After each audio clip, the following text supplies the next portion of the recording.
Hello, fellow humans. It's Primal Chaos here. Welcome to the channel. Now, when I first started this channel a couple of months ago, one of the mission statements that I had in my head privately was that I didn't want this to be a political space. I wanted this to be sort of like a refuge from the internet and the 24-hour news cycle and all that goes on with, social media, politics, all that sort of stuff. That being said, there's certain things that happen in the world that are just, they affect everybody. And they also affect, fellow musicians and fellow music lovers and stuff like that. And as a community of people, we're all involved in certain things, and not the least of which is the situation between Russia and Ukraine right now. And as much as I don't believe I have any place getting involved in the politics of that, because I'm not from that region and I don't really have a boots on the ground understanding, I prefer to stay out of the narrative on that. I do feel like as fellow musicians, we need to support artists from that region who may have been rolled up in this whole thing, much against their will, So with that being said, I really wanted to focus on getting back to Jinjer. What kind of reminded me was Eugene posted a very emotional video about how this situation is affecting people in Ukraine and how everyone's feeling there right now. And again, on the other side of the coin too, another band that I've covered a fair bit is Slaughter to Prevail, who are a very Russian band, very Russian, very proud.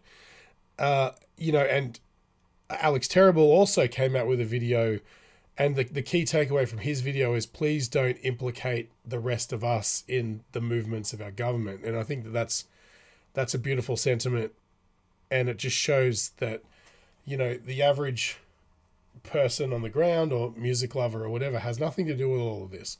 And so the best way we can help out is by supporting these artists and, letting them be aware that there's people out there who care about them. And so with that being said, I don't know how it's taken me so long to get around to this song, but I'm going to do I Speak Astronomy. And I believe this one was recorded with Dimitri on drums. I'm not sure if he features in the video. Sometimes they do that when there's a switch over at the time when an album's recorded. Sometimes they'll have a different person in the video, but I believe it's probably Dimitri on drums. But yeah, I'm certain he recorded it. Either way, I haven't heard this one. I don't know what I'd be listening for. But having said that, being that Vlad's drumming style was something that I picked up on the other Jinjer songs I've done, and I love his sort of unique style, it'd be interesting to see how it changes the dynamic of Jinjer having a different guy on the tubs. You know what I mean? So let's check it out. I Speak Astronomy, Jinjer.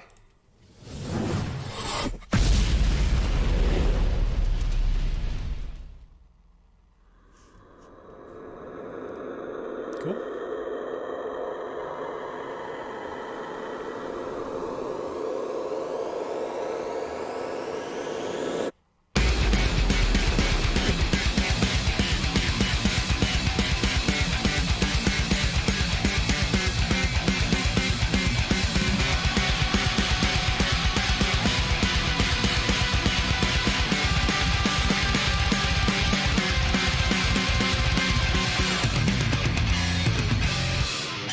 Come on.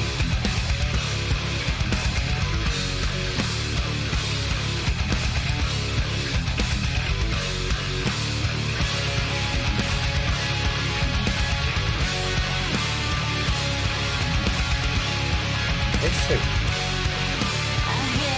Okay, just before we get into Tatiana's part, wow, okay, what a punch in the face, I mean, just the intro chords, that Eugene and Roman are playing, it's just a punch in the face. It really is. I think it's like maybe a 5/8 or something like that, but it's just a really interesting accent that they're playing. Here we go.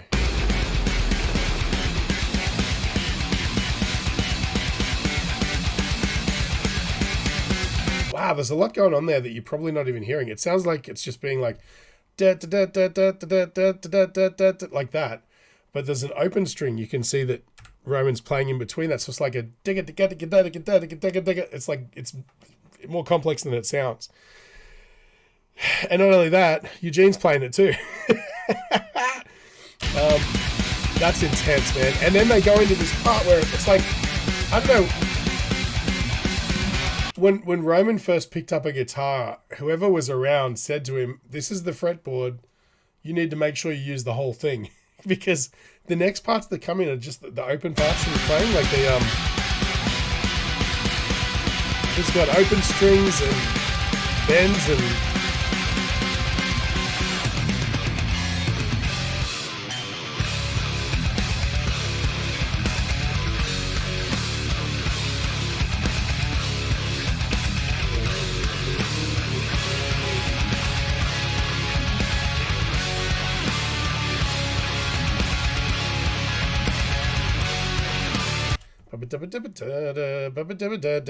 The way that they subvert where you think the pattern's going every single time is, I think, what gives these guys like this, guys like Meshuggah, guys like who else am I thinking of? Periphery. You know, they're masters of taking a repeated riff, and just when you think your body has the hang of the pulse, they just rip out a beat and then throw you off axis, you know. And I struggle to figure out how they get in the vibe when they're playing, because to me, I always physically get into, you know, attacking the strings and it gives me an energy, but they're sort of like taking a beat out and suddenly you're on the upbeat instead of the downbeat, and you don't know which way is up anymore. They're just masters. They really are.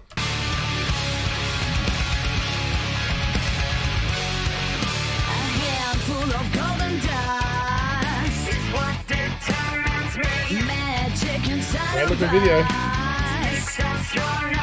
Sound signals amplified. Supernova, my guide. Space falling so delicious. Dark matter is so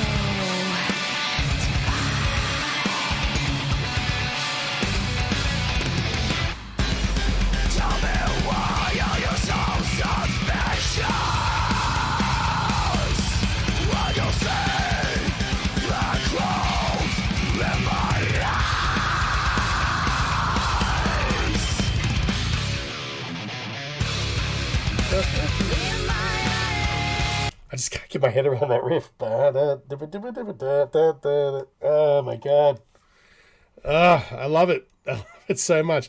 The other thing I noticed too is during that part in the start and also a little bit through the verse, when they're doing that repetitive bit, there's a second guitar part in there that's like doing like a high. It's like a dissonant sort of variation, like an inversion or something like that up high, while Roman's actually also doubling Eugene on the bass riff as well, so that it keeps that intensity up.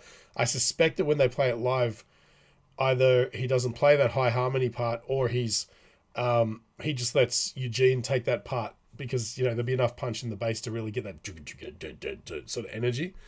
Very cool. I mean, the other thing that's interesting, and I don't really like to dwell on the visuals too much because it's not really what I'm here for, but first of all, the clip looks sensational. I love that Tatiana is dressed very she looks really classy, and it almost, there's like a, what's the word I'm looking for, the juxtaposition of her dressed very feminine and elegant, and her motions are very elegant as well. It sort of disrupts everything when suddenly she comes in with her aggressive vocals. If that's what I'm trying to say in a really long-winded way, but it looks really cool. The other thing is too, whoever edited the video, I know this was 2016, around that time a lot of stuff was changing in visual effects for, you know, the average videographer, and things like trap code particulate came out, which is where a lot of the effects in this video clip, little dots and things moving and those little animated what are they called, polygonal sort of things moving around, that's all trap code. And also the 3D models and stuff flying around. Video Copilot had a plugin, I can't remember what it was called, that was the benchmark of taking like three-dimensional graphics and very easily importing them into two-dimensional compositions. And it seems like they've taken all of the tools that are available right then and there, but did a really tasteful job making them into something interesting. I'm a big fan of the clip.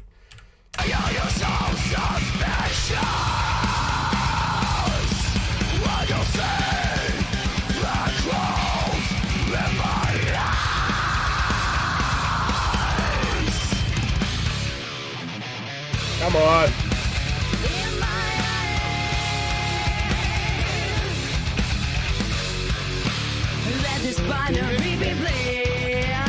Can't even hum that lick. It's like it just goes against every fiber of my being.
It's really interesting when you, compositionally speaking, when you speak in what I like to think of as those subversive kind of rhythms, like your 7/8 or 9, 9/8 or whatever, where you're sort of robbing the rhythm of a beat here and there, or adding a beat in, however you want to look at it.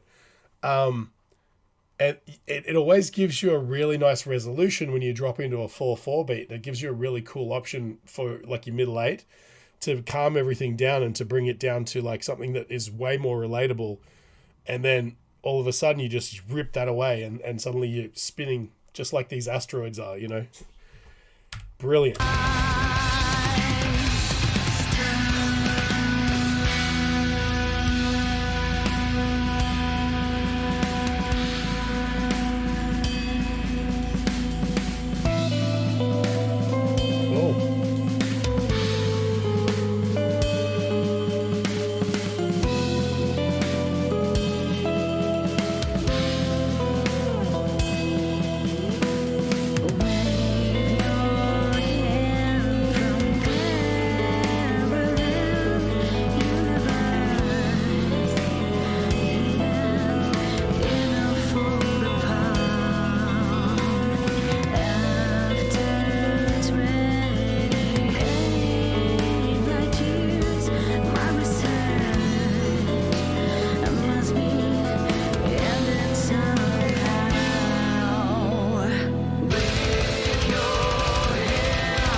Wondering if I'm hearing a synth in there, like a bell sound,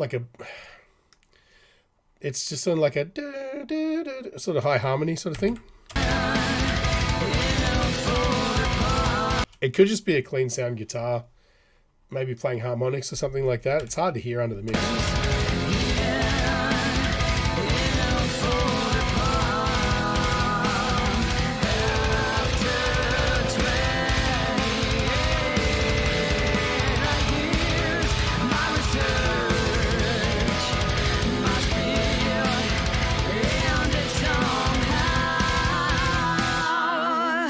Oh, it's a great place to hear They do a fair bit of vocal layering on Tatiana's cleans, and it gives it a sort of satiny sort of vibe that you wouldn't get if she just sang just a single take.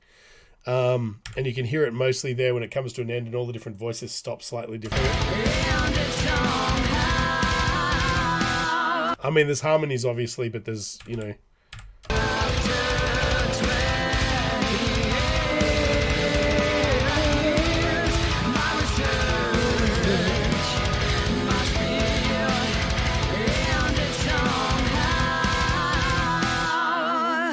very nice.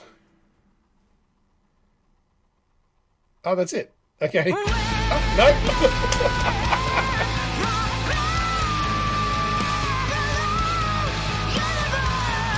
Come on.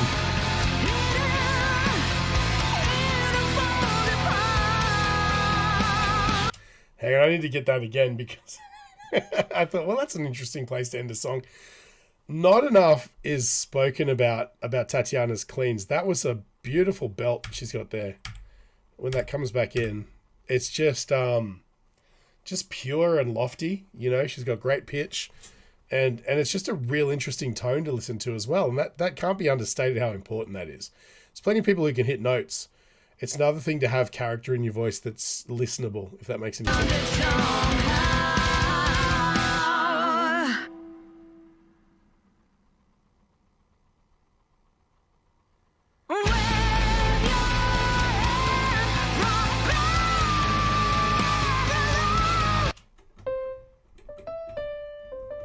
That's not low. That's a high E.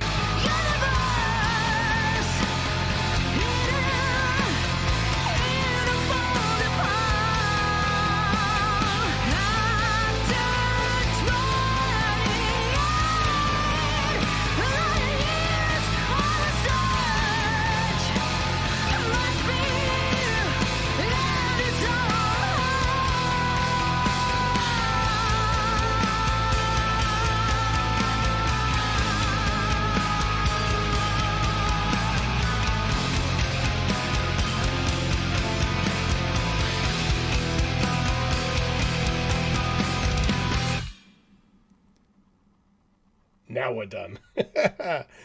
All right, stick around after the ad break and I'll give it a bit of a rundown, my final thoughts. Hey guys, this video is made possible by Enchroma. 1 in 6 guys and 1 in 200 women are colorblind, and if that happens to be you, there's something you can do about it. Click the link in the description, it'll take you to Enchroma's website where you can get a free eye test. And while you're there, maybe pick up some corrective lenses. They've got styles to suit everybody and a 60-day money-back guarantee, so you got really nothing to lose. And while you're there, use the code CHAOS in checkout to get 10% off. Tell them Primal Chaos sent you. All right, so songs like this are the literal worst to do reactions to because there's so much going on. I know from an understanding perspective, I've barely even heard this song now. You're right, I've barely scratched the surface of what it involves. And I'm going to have to put this in my playlist and just have subsequent listens and stuff while I'm in the car or just zoning out and just listening to the music. From a non-analytical perspective to even come close to understanding what's going on. But look, the richness of the composition, the beauty of it, just the lofty goal of just having a song that peaks so dramatically. It starts so massive and it works its way up and then it sort of drops back down, like I said, around the 4/4 sort of bridge, mid-late sort of section. And then from there, it's just this whole collection of different concepts that come together. And then it straight up stops. And then, bam, power metals it back in at the end with this amazing transcendent finale. I mean, it's operatic is what it is. That's an opera right there in 6.5 minutes. Yeah, I'm super impressed with this one. This is probably one of the most impressive Jinjer songs I've personally heard so far. I'm thinking back now. I hate making bold statements like that because there's always someone in the comments who will remind me how wrong I am. I mean, what a fantastic performance. What a great song. I think I'm going to have to check in and there's a live version of this I'd really love to see as well, just to hear the nuance. But maybe I'll get to know this song better personally and then check out the live performance so I can really get a feel for what's different and what's not. But, and especially, I guess, maybe the live version has Vlad playing. So that might be different again in itself, and that'd be an interesting thing to check out. This was just magical. I don't really have a lot to say. Typically I talk more about the technical stuff on the guitar and things like that. But to be honest with you, what Roman and Eugene do may as well be just straight up alchemy to me. Like, it's not my style of playing. I come from very old school blues based sort of stuff, and there's no excuse. I should be able to understand this. I should have a comprehension of what they're doing. And I do to a degree, but there's just so much dissonance and stuff in their playing, which isn't, to me, doesn't come as easy, if that makes sense.